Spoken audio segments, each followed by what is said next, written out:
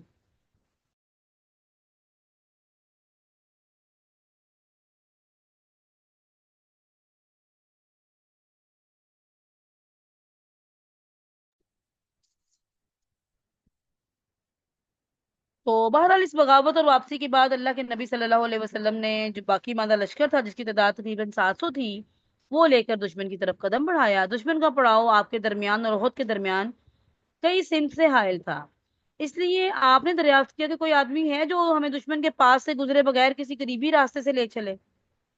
اس کے جواب میں ابو خیسمہ نے عرض کیا کہ یا رسول اللہ میں اس خدمت کے لیے حاضر ہوں. پھر انہوں نے ایک مختصر سا راستہ اختیار کیا جو مشرقین کے لشکر کو مغرب کی سمت چھوڑتا ہوا بنی حارثہ کے حرا اور کھیتوں سے گزرتا تھا.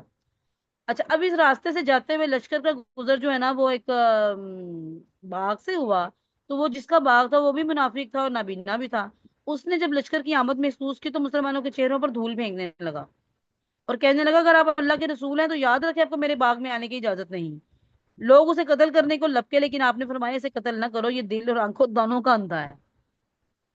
پھر اللہ کے نبی صلی اللہ علیہ وسلم نے آگے بڑھ کر وادی کے آخری سرے پر واقع احد پہاڑ کی گھاٹی میں نزول فرمایا اور وہیں اپنے لشکر کا کیمپ لگوایا. سامنے مدینہ تھا، پیچھے احد کا بلند و بالا پہاڑ تھا. اس طرح دشمن کا لشکر مسلمانوں اور مدینے کے درمیان حد فاصل بن گیا. تو یہاں پہنچ کر اللہ کے نبی صلی اللہ علیہ وسلم نے اپنے لشکر کو پھر دوبارہ ترتیب دیا اور جنگی نقطہ نظر سے اسے کئی صفوں میں تقسیم فرمایا. ماہر تیر اندازوں کا ایک دستہ بھی منتخب کیا جو 50 مردوں پر مشتمل تھا. ان کی کمان سیدنا عبداللہ بن جبیر بن نعمان انصاری ان کے سپرد کی، اور وہ جو چھوٹی سی پہاڑی تھی وہ اس میں اسلامی لشکر کے کیمپ سے کوئی 150 میٹر جنوب مشرق میں واقع تھی، اب جسے جبل رمات کہا جاتا ہے. وہاں پر ان کو 50 لوگوں کو کھڑا کر دیا. یہ ماہر تیر انداز تھے اور آپ نے ان کو ہدایات دیتے ہوئے ارشاد فرمایا کہ شاہ سواروں کو تیر مار کر ہم سے دور رکھنا، وہ پیچھے سے ہم پر چڑھ کر نہ آئے. ہم جیتیں یا ہاریں تم اپنی جگہ رہنا، تمہاری طرف سے ہم پر حملہ نہ ہونے پائے. اور پھر آپ نے تیر اندازوں کو مخاطب کر کے فرمایا کہ ہماری پشت کی حفاظت کرنا، اگر دیکھو کہ ہم مارے جا رہے ہیں تو تب بھی ہماری مدد کو نہ آنا، اور اگر دیکھو کہ ہم مال غنیمت سمیٹ رہے ہیں تو بھی ہمارے ساتھ شریک نہ ہونا. جی طبرانی کی روایت میں. اور صحیح بخاری کے الفاظ میں اس کے مطابق اللہ کے نبی صلی اللہ علیہ وسلم نے فرمایا اگر تم دو لوگ دیکھو کہ ہمیں پرندے اچک رہے ہیں تو بھی اپنی جگہ نہ چھوڑنا. دیکھیں کتنی سختی سے سخت الفاظ میں ان کو یہ بات کہی گئی کہ کسی صورت میں بھی اپنی جگہ نہیں چھوڑنی یہاں تک کہ میں بلا بھیجوں. اور اگر تم لوگ دیکھو کہ ہم نے قوم کو شکست دے دی ہے اور انہیں کچل دیا ہے تو بھی اپنی جگہ نہ چھوڑنا یہاں تک کہ میں بلا نہ بھیجوں. جب تک میرا بلاوا نہ آئے کسی صورت، نہ شکست کی صورت میں، نہ فتح کی صورت میں، نہ ہمارے مرنے کی صورت میں، کسی بھی صورت میں اپنی جگہ نہیں چھوڑنی. تو اتنے سخت ترین فوجی احکامات اور ہدایات کے ساتھ اس فوجی دستے کو پہاڑی پر متعین فرمایا اور پھر اللہ کے نبی صلی اللہ علیہ وسلم نے وہ جو ایک بند تھا اس کو بند کیا کہ اس طرف سے مسلمان یعنی مشرقین جو ہیں ان کا وہ مسلمانوں کی صفوں تک پہنچ سکتے تھے. تو آپ نے وہ اس محاصرے اور نرگے میں آنے سے اپنی حفاظت کی اور یہ حکمت عملی تدبیر اختیار کی کہ اپنے 50 بہترین تیر انداز اس طرف کھڑے کیے تاکہ جو مشرق ہیں وہ بیک سائڈ سے اس طرف سے حملہ کر کے مسلمانوں پر کو محاصرے میں نہ لے سکے. تو باقی لشکر کی ترتیب بھی یہی تھی کہ میمنہ پر سیدنا منذر بن عمر مقرر ہوئے، میسرہ پر سیدنا زبیر بن عوام اور ان کے معاون مقداد بن اسود، اور سیدنا زبیر کو یہ مہم بھی سونپی گئی تھی کہ وہ خالد بن ولید کے شاہ سواروں کی راہ روکیں گے. کیونکہ یہ جو زبیر تھے یہ اپنی طاقت میں بڑے مشہور تھے. تو آپ دیکھیں کتنی حکیمانہ انداز میں ترتیب دی گئی اس پورے لشکر کو. تھوڑے ہو گئے تو بھی ہمت نہیں ہاری. جو بھی اویلیبل ریسورسز تھے انہی کو استعمال کیا اور بہترین حکمت عملی کے ساتھ استعمال کیا. اور اس ترتیب کے علاوہ انہوں نے صفوں کے اگلے حصے میں ممتاز اور منتخب بہادر مسلمان رکھے جن کی جان بازی اور دلیری کا شہرہ تھا اور جنہیں ہزاروں کے برابر مانا جاتا تھا. اور یہ منصوبہ بڑی باریکی اور حکمت پر مبنی تھا جس نے رسول اکرم صلی اللہ علیہ وسلم کی فوجی قیادت کی آپ کی لیڈرشپ کوالٹیز کا پتہ چلتا ہے، آپ کی حسن تدبیر کا پتہ چلتا ہے. اور یہ ثابت ہوتا ہے کہ کوئی کمانڈر کتنا ہی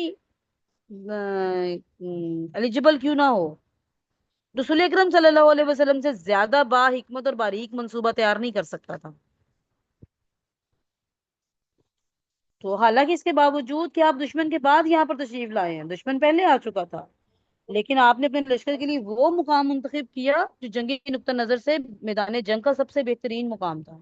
یعنی آپ نے پہاڑ کی بلندیوں کی اوٹ لے کر اپنی پشت اور دایاں بازو محفوظ کر لیا، اور بائیں بازو پر دوران جنگ جس طرف سے حملے کا خطرہ تھا وہاں تیر اندازوں کو کھڑا کر دیا، اور اپنے پڑاؤ کے لیے ایک اونچی جگہ منتخب فرمائی کہ اگر خدا نخواستہ شکست سے دوچار ہونا پڑے تو بھاگنے اور تعاقب کرنے کے لیے قید میں جانے کی بجائے کیمپ میں پناہ لی جا سکے، اور اگر دشمن کیمپ پر قبضے کے لیے پیش قدمی کرے تو پھر اسے نہایت سنگین خطرے کا نقصان سے بھی وہ دوچار ہونا پڑے.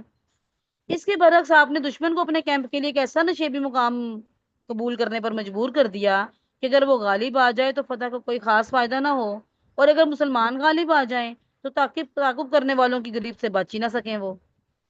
تو اس طرح آپ نے بڑی ہی بہترین حکمت عملی کے ساتھ اس میدانی جنگ میں جو ہے وہ اپنی صفوں کی ترتیب لگائی اور ممتاز بہادروں کو آگے کھڑا کر کے وہ جو فوجیوں کی کمی تھی اس کو بھی پورا کر دیا. تو یہ تھی رسول اکرم صلی اللہ علیہ وسلم کی نبوی ترتیب اور تنظیم. اور یہ 7 شوال 3 ہجری ہفتے کا دن تھا، یہ صبح صبح انہوں نے کیا. اس کے بعد اللہ کے نبی صلی اللہ علیہ وسلم نے اعلان فرما دیا کہ جب تک میں حکم نہ دوں تب تک آپ نے جنگ شروع نہیں کرنی. آپ صلی اللہ علیہ وسلم نے اوپر نیچے 2 زرہیں پہن رکھی تھیں اور صحابہ کرام کو جنگ کی ترغیب دیتے ہوئے تاکید فرمائی کہ جب دشمن سے ٹکراؤ ہو تو پوری ثابت قدمی سے لڑنا ہے آپ نے.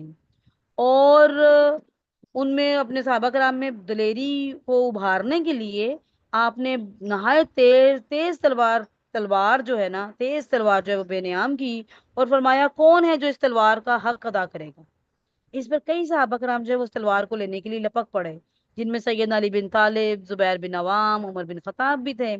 لیکن ابو دجانہ انہوں نے بھی آگے بڑھ کر اللہ کے نبی صلی اللہ علیہ وسلم سے عرض کیا کہ یا رسول اللہ اس کا کیا حق ہے؟ آپ نے فرمایا اس سے دشمن کے چہرے کو مارو یہاں تک کہ یہ ٹیڑھی ہو جائے. انہوں نے کہا یا رسول اللہ میں اس تلوار کو لے کر اس کا حق ادا کرنا چاہتا ہوں. تو آپ نے تلوار انہیں دے دی. ابو دجانہ بڑے جاں باز تھے، لڑائی کے وقت اکڑ کر چلتے تھے اور ان کے پاس ایک سرخ پٹی تھی. جب وہ اسے باندھ دیتے تھے تو لوگوں کو سمجھ آ جاتی تھی کہ اب یہ اپنی موت تک لڑتے رہیں گے. چنانچہ جب انہوں نے تلوار لی تو سر پر پٹی بھی باندھ لی اور فریقین کی صفوں کے درمیان اکڑ کر چلنے لگے. تو یہی موقع تھا کہ جب رسول اللہ صلی اللہ علیہ وسلم نے فرمایا یہ چال اللہ تعالیٰ کو ناپسند ہے لیکن اس جیسے موقع پر نہیں. تو مشرکین نے بھی صف بندی کے اصول پر ہی اپنے لشکر کو مرتب کیا. ان کا سپہ سالار ابو سفیان تھا، وہ اپنے لشکر کے بالکل درمیان میں رہا اور میمنہ پر خالد بن ولید کو مقرر کیا، میسرہ پر اکرمہ بن ابی جہل کو، اور پیدل فوج کی جو کمان ہے وہ صفوان بن امیہ کے پاس تھی، اور تیر اندازوں پر عبداللہ بن ربیعہ مقرر ہوئے. تو جھنڈا جو ہے وہ بنو عبدالدار کی ایک چھوٹی سی جماعت کے ہاتھ میں تھا، اور یہ منصب انہیں بڑے زمانے سے حاصل تھا. جب بنو عبد مناف نے قصی سے وراثت میں پائے ہوئے مناصب کو باہم تقسیم کیا تھا نا، اس کی تفصیل آپ کو شروع میں بتائی تھی، تو باپ دادا سے یہ دستور چلا آ رہا تھا اور کوئی ان سے لڑائی نہیں کرتا تھا کہ جی یہ عالم ان کے پاس نہیں ہوگا، وہ ہمیشہ سے ان کے پاس رہتا تھا تو ان کے پاس ہی تھا. لیکن سپہ سالار جو ابو سفیان تھا اس نے انہیں یاد دلایا کہ جنگ بدر میں ان کا پرچم بردار جو ہے وہ نضر بن حارث گرفتار ہوا تھا، تو قریش کو کن حالات سے دوچار ہونا پڑا. اور اس بات کو یاد دلانے کے ساتھ ہی ان کا غصہ بھی بھڑکانے کے لیے کہا کہ بنی عبدالدار بدر کے روز آپ لوگوں نے ہمارا جھنڈا لے رکھا تھا تو ہمیں جن حالات سے دوچار ہونا پڑا وہ آپ نے دیکھ ہی لیا. در حقیقت فوج پر جھنڈے ہی کی جانب سے زد پڑتی ہے، جب جھنڈا گرتا ہے تو فوج کے قدم اکھڑ جاتے ہیں۔ یہ ابو سفیان کی چال تھی۔ بس اب کی بار آپ لوگ یا تو ہمارا جھنڈا ٹھیک طور سے سنبھالیں یا ہمارے جھنڈے کے درمیان سے ہٹ جائیں، ہم اس کا انتظام خود کر لیں گے۔ تو اس سے جو مقصد تھا نا ابو سفیان کا، وہ کامیاب رہا، کیونکہ اس بات سن کر سارے لوگوں کو غصہ آ گیا، انہوں نے دھمکیاں دی، تو لگتا تھا کہ وہ اس پر حملہ ہی کر دیں گے، کہنے لگے ہم اپنا جھنڈا تمہیں دے دیں، کل جب ٹکر ہوگی نا تو دیکھنا ہم کیا کرتے ہیں۔ اس نے نفسیاتی چال چلی ابو سفیان نے، وہ کامیاب رہی، وہ زیادہ جوش و جذبات سے لڑنے کے لیے ریڈی ہو گئے۔ تو جب جنگ شروع ہوئی تو وہ سارے جو ہے نا وہ بڑی مردی کے ساتھ جمے رہے، یہاں تک کہ ان کا ایک ایک بندہ جو ہے نا وہ قتل ہو گیا۔ تو اچھا، اب قریش نے پھر ایک چال چلی۔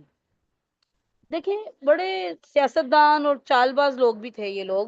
تو قریش مکہ نے کیا چال چلی کہ آغاز جنگ سے پہلے مسلمانوں کی صفوں میں پھوٹ ڈالنے کے لیے، لڑائی ڈالنے کے لیے، انہوں نے ابو سفیان نے انصار کے پاس یہ پیغام بھیجا کہ آپ لوگ تو ہمارے چچیرے بھائی، آپ لوگ ہمارے اور ہمارے چچیرے بھائی محمد کے درمیان سے ہٹ جائیں تو ہمارا رخ بھی آپ کی طرف نہیں ہوگا، کیونکہ ہمیں آپ لوگوں سے تو لڑنے کی کوئی ضرورت ہی نہیں ہے۔ لیکن جس ایمان کے آگے پہاڑ بھی نہیں ٹھہر سکتے تو یہ چال کیسے کامیاب ہوتی؟ چنانچہ انصار نے اسے نہایت سخت جواب دیا اور کڑوی کسیلی کسیلی باتیں سنائی انہیں۔ پھر بہرحال وقت آ گیا، دونوں فوجیں ایک دوسرے کے قریب آ گئیں، تو قریش نے اس مقصد کے لیے ایک اور کوشش کی، یعنی انہوں نے ایک اور خیانت کی کوشش کی کہ ایک فاسق تھا ابو عامر، وہ مسلمانوں کے سامنے نمودار ہوا، تو اسے راہب بھی کہا جاتا تھا، لیکن رسول اللہ صلی اللہ علیہ وسلم نے اس کا نام فاسق رکھ دیا۔ یہ جاہلیت میں قبیلہ اوس کا سردار تھا، لیکن جب اسلام کی آمد ہوئی تو اسلام اس کے گلے کی پھانس بن گیا۔ وہ رسول اللہ صلی اللہ علیہ وسلم کے خلاف کھل کر دعوت پر اتر آیا، چنانچہ وہ مدینہ سے نکل کر قریش کے پاس پہنچا، انہوں نے آپ کے خلاف بھڑکا کر آمادہ جنگ کیا اور یقین دلایا کہ میری قوم کے لوگ مجھے دیکھیں گے تو میری بات مان کر میرے ساتھ ہو جائیں گے۔ چنانچہ یہ پہلا شخص تھا جو میدان احد میں ان دونوں فوجوں کے سامنے آیا اور اپنی قوم کو پکار کر متعارف کراتے ہوئے کہا، قبیلہ اوس کے لوگوں میں ابو عامر ہوں۔ ان لوگوں نے کہا، او فاسق، اللہ تیری آنکھ کو خوش نصیبی نہ کرے۔ اس نے یہ جواب سنا تو کہا، او ہو، میری قوم میرے بعد شر سے دوچار ہو گئی۔ اور پھر جب لڑائی شروع ہوئی تو اس شخص نے بڑی پرزور جنگ کی اور مسلمانوں پر جم کر پتھر برسائے۔ اس طرح قریش کی جانب سے اہل ایمان کی صفوں میں تفرقہ ڈالنے کی دوسری کوشش بھی ناکام رہی۔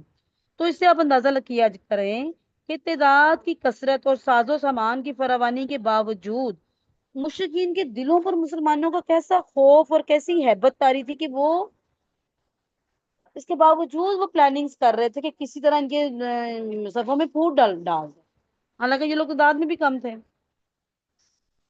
ادھر قریشی عورتیں بھی اپنا حصہ ڈالنے سے باز نہیں آئیں، ان کی قیادت ابو سفیان کی بیوی کر رہی تھی، ہند، اور ان عورتوں نے صفوں میں گھوم گھوم کر دف پیٹ پیٹ کر لوگوں کو جوش دلایا، لڑائی کے لیے بھڑکایا، جاں بازوں کو غیرت دلائی، اور جو بار بار اشعار کہے ان کو، ان کی قبائلی حمیت اور غیرت اور جنگ اور یہ سارا کچھ، تاکہ وہ پیش قدمی کریں۔ تو انہوں نے کہا جب تم پیش قدمی کرو گے تو ہم تمہیں گلے لگائیں گی، قالین بچھائیں گی، اور اگر پیچھے ہٹو گے تو روٹھ جائیں گی اور تم سے الگ ہو جائیں گی۔ اس طرح کے انہوں نے اشعار پڑھے۔ تو ظاہر ہے مردوں نے تو پھر زیادہ پروک ہونا تھا۔ اس کے بعد دونوں فریق بالکل آمنے سامنے جو ہے نا قریب آ گئے، لڑائی کا مرحلہ شروع ہو گیا۔ تو جنگ کا پہلا جو ایندھن ہے مشرکین کا علمبردار طلحہ بن ابی طلحہ وہ تھا، یہ قریش کا بڑا بہادر شہ سوار تھا۔ تو اسے مسلمان کبش القتیبہ یعنی لشکر کا مینڈا بھی کہتے تھے۔ یہ اونٹ پر سوار ہو کر نکلا اور لڑائی کی دعوت دی، تو اس کی حد سے بڑی ہوئی شجاعت کے سبب عام صحابہ کرام تو مقابلے سے کترا گئے، لیکن سیدنا زبیر آگے بڑھے اور ایک لمحے کی مہلت دیے بغیر شیر کی طرح چھلانگ لگا کر اونٹ پر جا چڑھے، اور پھر اسے اپنی گرفت میں لے کر زمین پر کود گئے اور تلوار سے اسے ذبح کر دیا۔ نبی کریم صلی اللہ علیہ وسلم نے جب اتنا ولولہ انگیز منظر دیکھا تو خوشی سے نعرہ تکبیر بلند کیا، سارے مسلمانوں نے بھی نعرہ تکبیر لگایا، اور پھر آپ صلی اللہ علیہ وسلم نے سیدنا زبیر کی تعریف کی اور پھر فرمایا، ہر نبی کا ایک حواری ہوتا ہے، میرے حواری زبیر ہیں۔ اس کے بعد ہر طرف جنگ کے شعلے بھڑک اٹھے اور پورے میدان میں پرزور مار دھاڑ شروع ہو گئی۔ مشرکین کا جو پرچم ہے وہ مارکے کا ظاہر ہے وہ سینٹرل پوائنٹ تھا۔ بنو عبد الدار نے اپنے کمانڈر طلحہ بن ابی طلحہ کے قتل کے بعد جگ کے بعد دیگرے پرچم سنبھالا، لیکن سب کے سب مارے گئے۔ اور سب سے پہلے طلحہ کے بھائی عثمان نے پرچم اٹھایا اور وہ آگے آیا، اور اس پر سیدنا حمزہ بن عبد المطلب نے حملہ کیا اور اس کے کندھے پر ایسی تلوار ماری کہ ہاتھ سمیت کندھے کو کاٹتی، جسم کو چیرتی، ناف تک جا پہنچی، یہاں تک کہ اس کا پھیپھڑا دکھائی دینے لگا۔ اس کے بعد ابو سعد بن نبی طلحہ نے جھنڈا اٹھایا، اس پر سعد بن نبی وقاص نے تیر چلایا، وہ ٹھیک اس کے گلے پر لگا، اس کی زبان باہر نکل آئی، اسی وقت مر گیا۔ تو لیکن بعض سیرت نگاروں کا کہنا ہے کہ ابو سعد نے باہر نکل کر دعوت مبارزت دی تھی اور سیدنا علی نے آگے بڑھ کر اس کا مقابلہ کیا تھا، اور پھر سیدنا علی نے ابو سعد کو مار لیا تھا۔ اس کے بعد مصعب بن طلحہ نے جھنڈا اٹھایا، لیکن اسے عاصم بن ثابت نے تیر مار کر قتل کر دیا۔ اس کے بعد اس کا بھائی کلاب بن طلحہ اس نے جھنڈا اٹھایا، اس پر زبیر بن عوام نے ان کا کام تمام کیا۔ تو ان دونوں کے بھائی جلاس بن طلحہ اس نے پھر جھنڈا اٹھایا، اسے بھی طلحہ بن عبید اللہ نے نیزہ مار کر ختم کر دیا، اور کہا جاتا ہے کہ عاصم بن ثابت نے تیر مار کر ختم کیا۔ تو یہ ایک ہی گھر کے 6 افراد تھے، یعنی سب کے سب ابو طلحہ عبداللہ جو ہے وہ ان کے عبدالدار کے بیٹے یا پوتے تھے، جو مشرکین کے جھنڈے کی حفاظت کرتے ہوئے مارے گئے۔ اور اس کے بعد قبیلہ بنی عبدالدار کے ایک اور شخص نے اپنا یہ پرچم سنبھالا، لیکن سیدنا علی نے جو ہے وہ اسے قتل کر دیا۔ اس کے بعد شریح بن قارث نے جھنڈا اٹھایا، اسے قزمان نے قتل کر دیا، اور قزمان جو ہے وہ منافق تھا اور اسلام کی بجائے قبائلی حمیت کے جوش میں مسلمانوں کی طرف سے لڑنے آ گیا تھا۔ شریح کے بعد ابو زید عمر بن مناف نے جھنڈا سنبھالا، اسے بھی قزمان نے ٹھکانے لگا دیا، اور اس طرح 10 افراد جو تھے جنہوں نے مشرکین کا جھنڈا اٹھایا، اور سب کے سب مارے گئے۔ اس کے بعد قبیلے کا کوئی آدمی نہ بچا جو جھنڈا اٹھاتا، لیکن اس موقع پر ان کے ایک حبشی غلام نے، اس کا نام ثواب تھا، لپک کر جھنڈا اٹھا لیا اور ایسی ہی بہادری بامردی سے لڑا کہ اپنے سے پہلے جھنڈا اٹھانے والے آقاؤں سے بھی بازی لے گیا، سب سے زیادہ وہ بہادری سے لڑا۔ لیکن یعنی یہ شخص مسلسل لڑتا رہا، یہاں تک اس کے دونوں ہاتھ چک کے بعد دیگرے کاٹ دیے گئے، لیکن اس کے بعد بھی اسے جھنڈے کو گرنے نہیں دیا، بلکہ گھٹنوں کے بل بیٹھ کر سینے اور گردن کی مدد سے اپنے علم کو کھڑا کیے رکھا، یہاں تک کہ اسے جان سے مار دیا گیا۔ اور اس وقت وہ یہ کہہ رہا تھا کہ یا اللہ، اب تو میں نے کوئی کسر باقی ہی نہیں چھوڑی۔ تو اس غلام یعنی ثواب کے قتل کے بعد جھنڈا زمین پر گر گیا اور اسے کوئی اٹھانے والا باقی ہی نہ بچا، لہٰذا وہ گرا ہی رہا۔ اب ایک طرف تو مشرقین کا جھنڈا جو ہے وہ سینٹرل پوائنٹ تھا، اس کی حالت آپ نے دیکھ لی، دوسری طرف میدان کے بقیہ حصوں میں بھی شدید جنگ جاری تھی، اور مسلمانوں کی صفوں میں تو ایمان کی روح چھائی ہوئی تھی، اس لیے وہ تو سیلاب کی طرح ان کفر اور شرک والوں کو مار رہے تھے، ان کے سامنے کچھ بھی ٹھہر نہیں رہا تھا، اور مسلمان بری بہادری سے لڑ رہے تھے۔ ادھر ابو دجانہ جنہوں نے سرخ پٹی باندھی ہوئی تھی اور اللہ کے نبی صلی اللہ علیہ وسلم کی تلوار تھامی ہوئی تھی، اور وہ بھی لڑتے ہوئے دور تک مشرکوں کی صفوں میں گھس گئے، اور جس کسی مشرک سے ٹکراتے اس کا صفایا کر دیتے، انہوں نے مشرکین کی صفوں کی صفیں الٹ دی۔ سیدنا زبیر بن عوام کا بیان ہے کہ جب میں نے رسول اللہ سے تلوار مانگی اور آپ نے مجھے نہ دی تو میرے دل پر اس کا اثر ہوا، اور میں نے اپنے جی میں سوچا کہ میں آپ کی پھپھی صفیہ کا بیٹا ہوں، قریشی ہوں، اور آپ کے پاس جا کر ابو دجانہ سے پہلے میں نے تلوار مانگی، آپ نے مجھے نہیں دی اور انہیں دے دی، اس لیے واللہ میں دیکھوں گا کہ وہ اس سے کیا کام لیتے ہیں۔ کہتے میں ابو دجانہ کے پیچھے لگ گیا، تو انہوں نے کہا کہ پہلے اپنی سرخ پٹی نکالی، سر پر باندھی، اور پھر انصار نے کہا کہ ابو دجانہ نے موت کی پٹی نکال لی ہے۔ پھر وہ یہ کہتے ہوئے موت میدان کی طرف بڑھے کہ میں اس نخلستان کے دامن اپنے خلیل سے عہد کیا ہے کہ کبھی صفوں کے پیچھے نہیں رہوں گا، بلکہ آگے بڑھ کر اللہ کے رسول کی تلوار کو چلاؤں گا۔ اس کے بعد انہیں جو بھی مل جاتا وہ اسے قتل کر دیتے۔ ادھر مشرکین میں سے ایک شخص تھا جو ہمارے کسی بھی زخمی کو پا جاتا تو اس کا خاتمہ کر دیتا تھا۔ یہ دونوں رفتہ رفتہ قریب ہو رہے تھے، میں نے اللہ سے دعا کی کہ دونوں میں ٹکر ہو جائے، اور واقعتاً ٹکر ہو گئی، دونوں نے ایک دوسرے پر ایک ایک وار کیا۔ پہلے مشرک نے ابو دجانہ پر تلوار چلائی، لیکن ابو دجانہ نے یہ حملہ ڈھال پر روک لیا اور مشرک کی تلوار ڈھال میں پھنس گئی۔ اس کے بعد ابو دجانہ نے تلوار چلائی اور مشرک کو وہیں ڈھیر کر دیا۔ اس کے بعد ابو دجانہ صفوں پر صفیں درہم برہم کرتے ہوئے آگے بڑھے، یہاں تک کہ قریشی عورتوں کی کمانڈر تک جا پہنچے۔ انہیں معلوم نہیں تھا کہ یہ عورت ہے، چنانچہ ان کا بیان ہے کہ میں نے ایک انسان کو دیکھا، وہ لوگوں کو بڑے زور شور سے جوش اور ولولہ دلا رہا ہے، کہتے میں نے اسے نشانے پر لیا، لیکن جب تلوار سے حملہ کرنا چاہا تو اس نے ہائے ہائے وائے پکاری، تو پتا چلا کہ وہ تو عورت ہے، تو میں نے رسول اللہ کی تلوار کو بٹا نہ لگنے دیا اور اس سے میں کسی عورت کو قتل کروں، تو یہ عورت ہند بن عتبہ تھی۔